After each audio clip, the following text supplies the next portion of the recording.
Over the past few years, I've incorporated doing scrapes or creating my scrapes or focusing on scrapes a lot more, uh, both on the private ground that I hunt, as well as focusing on scrapes more so on public land as well.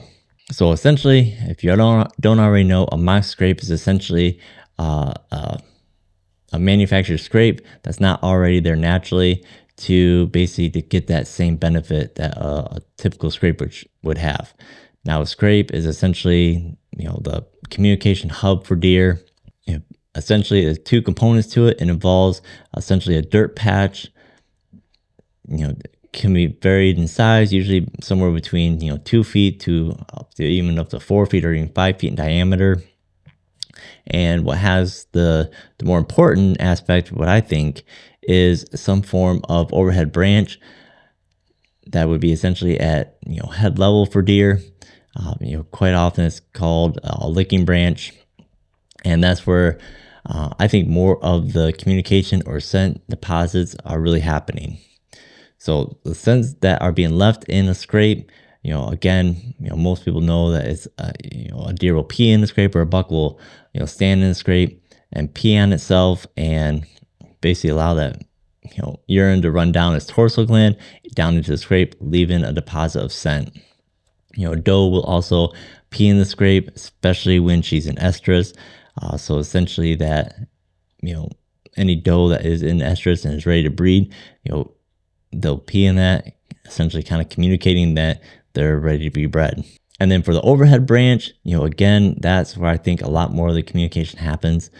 Throughout the summertime, you'll have quite often a lot of does and even fawns that will, basically, put their faces on or nudging or messing with that overhead branch or that licking branch. And they're depositing a lot of scent in that regard as well. And actually, I forgot, another important aspect to the ground component, that a deer will leave their interdigital scent, or basically it's that little gland that's in between their hooves. You know, a, any deer that walks through there will be depositing a little bit of that scent. And especially those bucks, as they're pawing at the ground or scraping at it, they're going to leave an additional scent from that as well. Again, that will probably, be more so during the pre-rut and rut phase. Typically during the summertime, I don't see very many bucks, pawing at the ground or, really being aggressive with those scrapes, at least this time of year, anyways. The other scent that's left on that overhead branch is, basically different types of glands, and they'll kind of play more of a role throughout the course of the year. So again, those does and fawns, their preorbital gland is a little gland that's in essentially the corners of their eyes. That excretes scent as well. So anytime they're rubbing their face on it, or allowing it to rub on their eyes or over their eyes, essentially, then they're also leaving a scent deposit.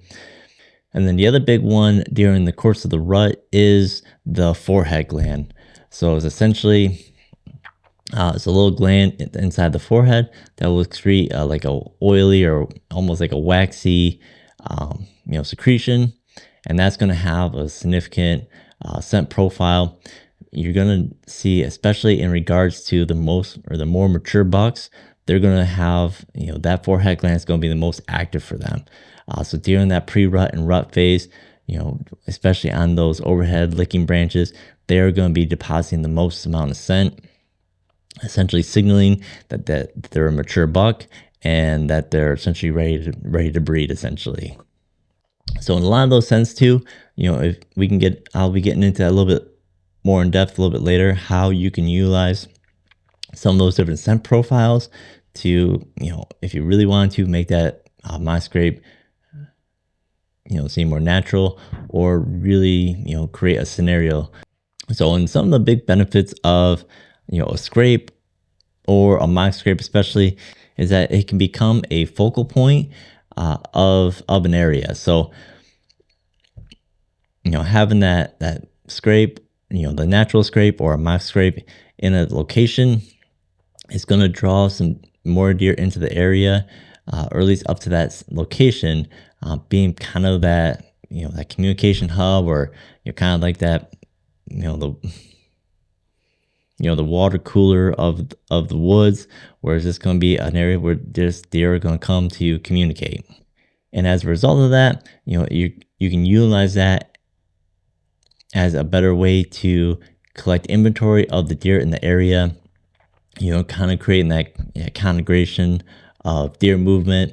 You can certainly put a trail camera on that, on that location, and be able to monitor that and see the type of activity.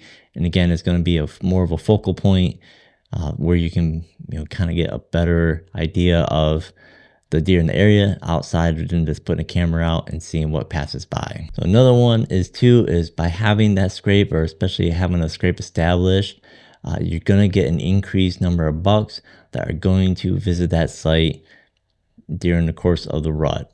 Essentially, the buck activity will start to increase from about mid-October, through the course of the rut until it starts tapering off. You may even see them revisit those scrapes if you're hunting still and you're into that secondary rut. And then another really crucial part, especially in regards to when you're hunting, or especially when you're bow hunting, is that scrape will actually create a bit of a distraction. So whatever deer you're going after will be distracted or preoccupied within that scrape, or utilizing that scrape, and allows you to be able to get a better chance to be able to get drawn on the deer while they're distracted or not paying attention. And also, it's going to hold them in a location to where you can execute a shot without having to necessarily stop the deer. And you can even position it to where that deer stops and stands in that scrape, perpendicular to you, or maybe even quartering away a little bit. So you get a nice, you can really focus on your shot placement, or position the deer for a good shot placement. So one thing I will say too, a scrape, or putting in my scrape, or hunting over a scrape is not necessarily an end all be all. Just because you're over a scrape or you build a my scrape is not one of those scenarios where, if you build it, they will come type of deal. You do have to pay attention to the location. If you're putting a my scrape that's not in a good location where the deer aren't naturally kind of gravitating towards anyways, you may have a harder chance, or have a harder time being able to get deer to utilize that scrape, or really be even, or utilize it even at all. So you do have to be conscious of your location. Really, I kind of focus on putting scrapes in an area where I already kind of assume that there's an increased deer activity anyways, and then from there I can utilize it to fine tune that that movement within the area a little bit more.